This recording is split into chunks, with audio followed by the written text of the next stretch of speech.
నువ్వు భోంచే వేణు. అన్నయ్య ఆయన వదిన ఇద్దరం కలిసి భోంచేస్తాం. ఇద్దరికిద్దరు బాగానే సరిపోయారు. నువ్వు కూర్చొని తిను.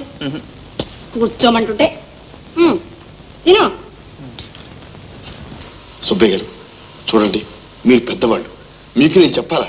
కుర్రవాడు ఏదో తప్పు చేశాడు అనుకోండి, సర్దుకుపోవాలి. అసలు మీకు నా మాట అంటే గౌరవం ఉందా? ఎంత మాట! సెలవివ్వండి. ఏరా రంగా,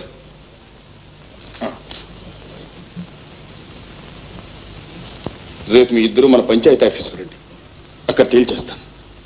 వెళ్తారేనండి. సెలవు. నమస్కారం. నమస్కారం.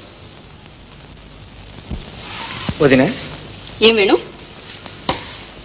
ఏం లేదు వదిన. ఏమిటో చెప్పు వేణు. నేను నువ్వు లలితను ప్రేమిస్తున్నాను.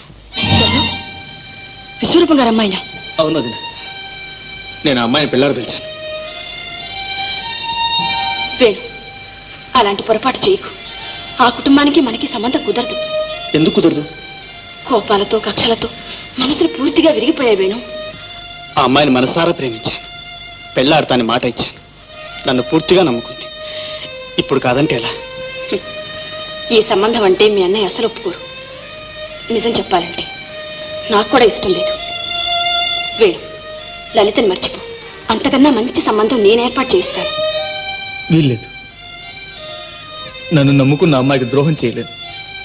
లలితని వివాహం చేసుకోకపోతే జీవితం అంతా ఇలాగే ఉండిపోతాం. వేణు, ఏమిటి పట్టుదల? పరిస్థితులను అర్థం చేసుకోవే. అర్థం చేసుకున్నాను వదిన.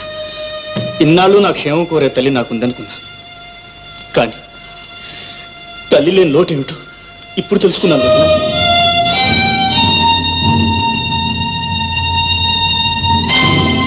సీత, నీకేమైనా మర్చిపోయిందా? ఆ విశ్వరూపం గారి కుమార్తె మన వేణుకి తగిన పిల్ల. ఆ మాట అంటానికి నోరెట్లా వచ్చింది? మీకు తెలియదండి, ఆ అమ్మాయి చాలా గుణవంతురాలు. నువ్వు 100 చెప్పు, 1,00,000 చెప్పు, నేనేమీ విరదలుచుకోలేదు.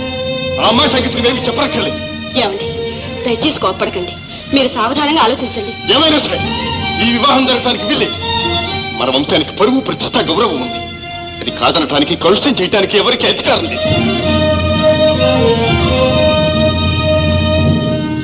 ఇదిగోండి,